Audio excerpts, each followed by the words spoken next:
Welcome to Cheating Family Tales. Please like this video and subscribe to Relationship Tales. Here's the story. I, a 32-year-old male, have been married to my wife, a 30-year-old female, for 5 years, and it feels like in the last year she's become a complete stranger. We were both established when we met, and at first it felt like we shared the same values. I went to a trade school and learned a very technical job. I worked entry-level jobs before I proved myself and built a reputation in coding to the point where my references trump my education. My wife has a graduate degree and works in a management position. This created a bit of what I thought was friendly tension at the time. Early on, I bitched about middle management. I saw them as roadblocks between me and finishing tasks. My wife saw middle management as necessary for directing personnel and resources.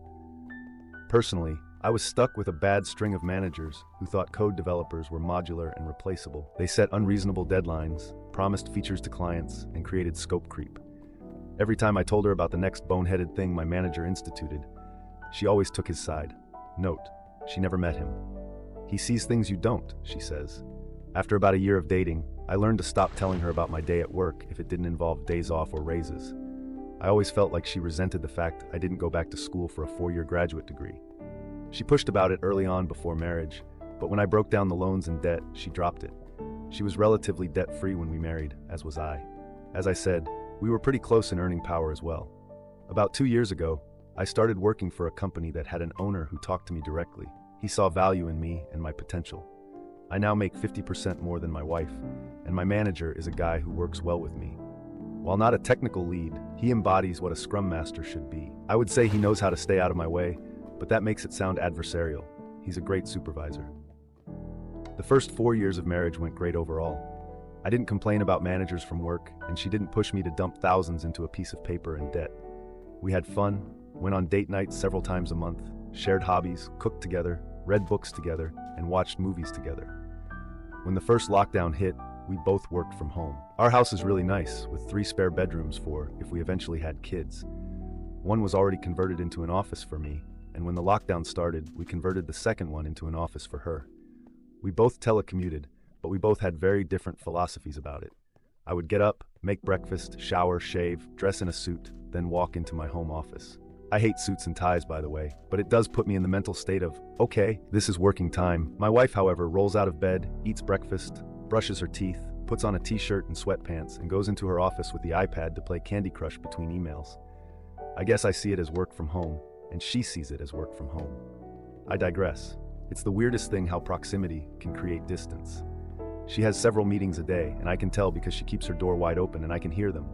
I have 1 meeting a day, a scrum, and I close my door for mine. 5 months ago, she said she felt insulted that I closed my door for the daily scrum. I explained that it was for peace and to keep my mind focused on work.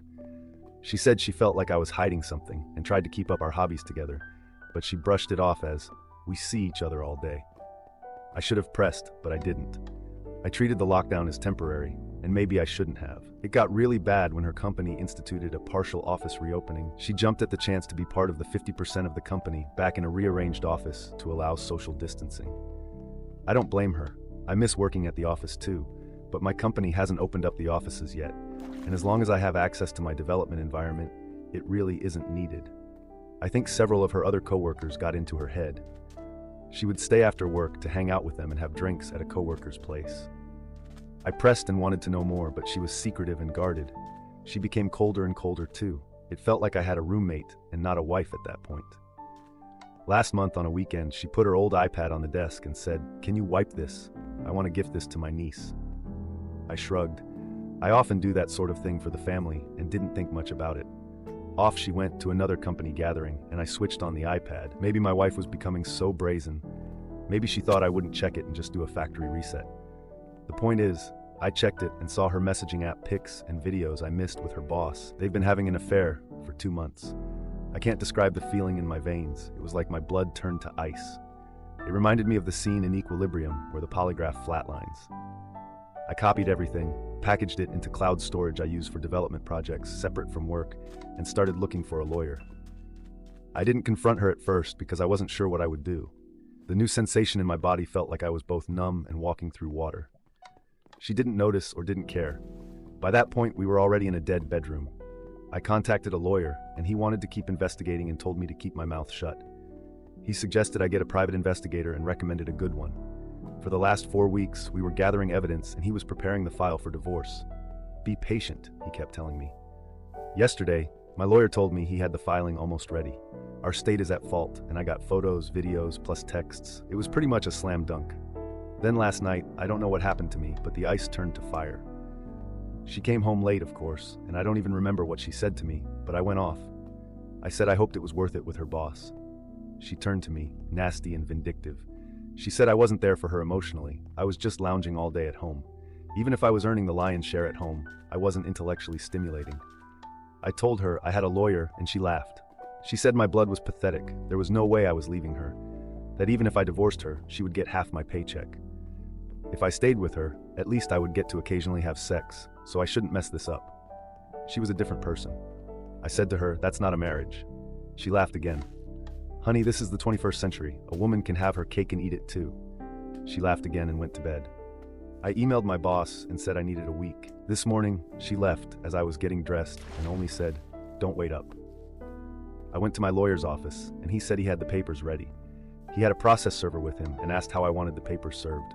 I told him my lawyer, bless him, laughed and said, you better not. I've had so many people want to do a crazy or revenge serving and I always talk them out of it. He told me how this could cost me alimony or assets. I didn't care. Her words burned me. I wanted her burned back. The lawyer did his best to keep telling me not to, but he relented when he saw how serious I was about this. The process server heard my idea. He laughed as well and said, you're my hero. I had to special order something with a rush cost and deliver that with the papers to my wife's work. The process server told me what happened when he was done. He said he showed up at her office with the large box and papers. He found my wife talking and laughing with a group of coworkers and friends and asked her name. She confirmed and asked what it was about. He put the box on a nearby desk and opened it. It was a cake, one that you could get a custom image printed on in frosting. I didn't even know that was a thing until this morning. The image was of my wife and her boss in an embrace, clothed, but obviously what they were doing, with the words, here's her cake, eat it, piped in icing above the image. The process server put the papers next to the cake box on the table. You've been served, he said. What happened next was a loud screech from her. At least 8 people in the office saw the cake. My wife freaked and swatted the large cake box off the table where it fell on the carpet, but with the image still visible.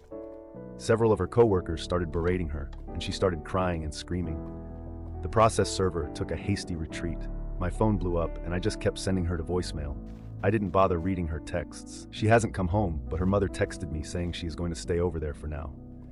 The euphoric rush of the cake felt great, but as the hours passed, I am considering my lawyer's words now. Did I mess this up? Update.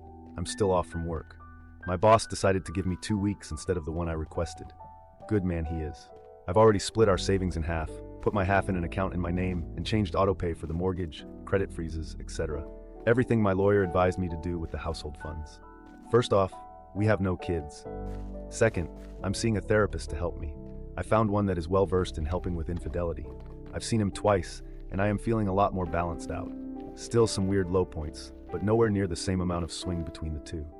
After the cake stunt, I'm definitely taking my lawyer's advice on anything from this point forward. He said you can be happy or you can be right in regards to taking his advice.